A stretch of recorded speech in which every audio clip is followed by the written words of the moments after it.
Good evening, everybody. My name is Adam Shimoni, and I, like Austin, have hiked a large trail. I hiked Israel's national trail from north to south, and I was actually born in Jerusalem, where I have family visiting from right now, and I appreciate y'all being here. Thank you for coming. I came to Flagstaff in 2005 to pursue a couple degrees in education and a minor in business. And after I graduated, I was student teaching, and that's when I woke up to the issues with our public schools and the lack of funding. I traveled the globe, and then I basically got back to Flagstaff and thought, how can I help civic engagement? I began a group called Speak Up. That led me to run for office 2 years ago, where I lost by 59 votes. And it's good to see some faces that I haven't seen since 2 years ago in this room. We need leadership today that can listen and work with everyone. We need leadership today that can bring people together.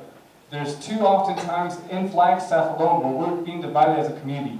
And I am someone who wants to listen and work with everyone in this town, regardless of what side of the political spectrum you're on and what you care about. I'm here to listen and work with you.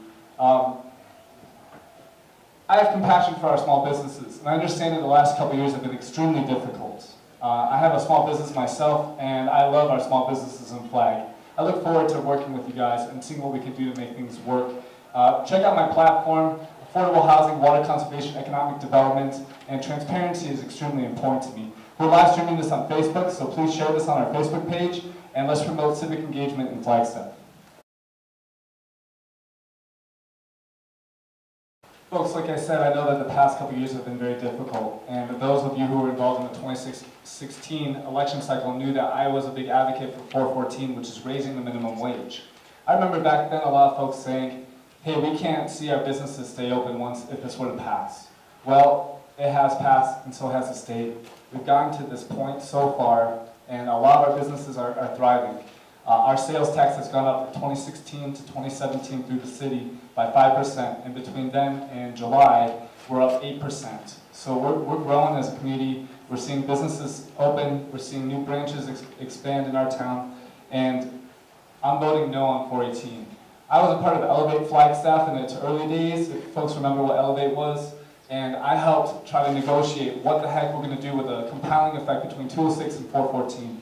I got pushed out of Elevate because of the decision that they made and the policy they were going to push, and I helped create Bridging Flagstaff, which worked to direct council to directly amend the Proposition 414, and I'm looking at Charlie, because what you guys did was you slowed that process down, which was the biggest hurdle that the local businesses and nonprofits were facing. We need to find solutions for our nonprofits in town that are struggling. Shimoni comes to mind, others as well. And we need to get more funding for those organizations by our state and put pressure on our leadership to do that. I look forward to working with all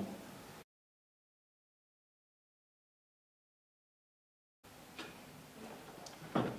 Yes, so the economy report that came out this past year speaks about housing being the most threatening piece to local businesses in our economy and Flag that we need to address.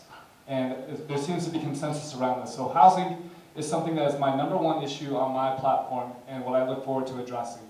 Because without adequate housing and attainable housing, our economy is not going to thrive. We are seeing a lot of folks threatening to leave our community and move out of Flagstaff, and that is our biggest threat to our local economy. So that's my #1 thing that I'm going to be working on. We need to create an economy that supports our local businesses, as a lot of my colleagues are talking about. We have a beautiful local economy in Flagstaff, and the city can do a better job at empowering and supporting that economy. We can help with business loans, we can help with entry fees, we can help with education, making connections, bridges, etc., but the city needs to be doing more to supporting that. We need to raise awareness around what it means to have a sustainable economy in Flag, where the community invests in Flagstaff and we capture most of that dollar here in Flag. We can't be seeing our money going outside of Flag. That needs to stop. I have a background in career tech education, and I support vocational education, and I know that a lot of you do that too, so I wanted to mention that I'm yes on 417, the CCC prop, and also 423 and 424, the FUSD propositions. We need to support our schools and get more folks vocationally educated.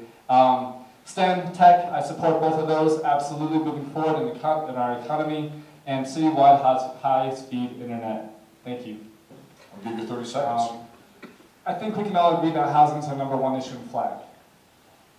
Thumbs up. Yeah, you guys agree housing is an issue in Flag? No? Yes? Some yes? Regardless, Proposition 422 is our housing bond that the city has put on the ballot for $25 million, and I'm a big advocate of this because this would allow us to build more attainable housing in Flag, which would allow our economy to thrive. So let's talk about housing. I'm sure that's coming up, but again, it's tough because with our transit zoning, I mean, it's hard to control development in a way that we want to see it coming to Flag, but yet we need it. So the housing bond allows us to negotiate. Done.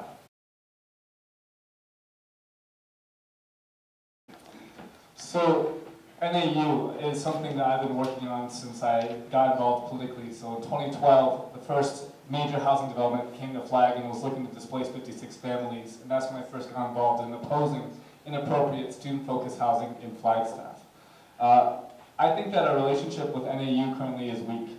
I really do. I think it's strong in aspects, but ultimately with the growth in mind, I think we have a very weak position with NAU. I think Arizona Board of Regents, which is appointed by Governor Ducey, has more of a strong relationship with NAU and their growth than we do with NAU going the other direction. So when I talked to Rita Chang, our president of NAU, about growth and their part of that issue in Flagstaff, she says, we're not part of the issue. NAU is not doing anything wrong to the community in the housing market. It's something else. And then I say, okay, well, Arizona Board of Regents member talks to me, how can we do something about this? Because Rita's not seeing the issue. And they go, well, it's on Rita to communicate that to us. So basically, Rita's getting bonus checks at times for growth reaching numbers.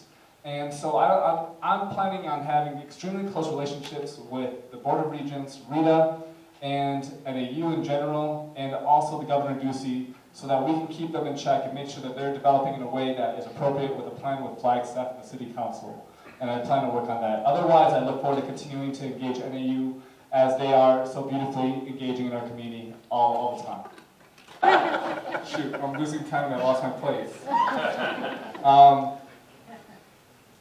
Housing, yes, exactly, Dennis. Let's say we build a bunch of student housing and then in 10, 20 years there's no students to fill them. What family wants to live in individual room rented housing? That's why I'm against all off-campus student-focused housing.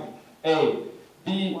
I agree with you, Paul. I agree that we need to incentivize and work with NAU and show them the light in building housing on campus, but at the same time there's a communication breakdown that's heard, and NAU is not listening. They're hearing what we're saying, but they're not taking action on what they're learning. We don't need any more communication. They know what the problems are, and they're refusing to take action, and it's because of ABOR, and it's not Rita's fault, but at the same time it is her fault. So we gotta take more action and hold her accountable. I was at the last ABOR meeting, and I spoke, and I plan to be at the next one, which is in about a week or so. The solution is private-public partnerships between the city, NAU, developers, along with ADOT, like Milltown has done for families only.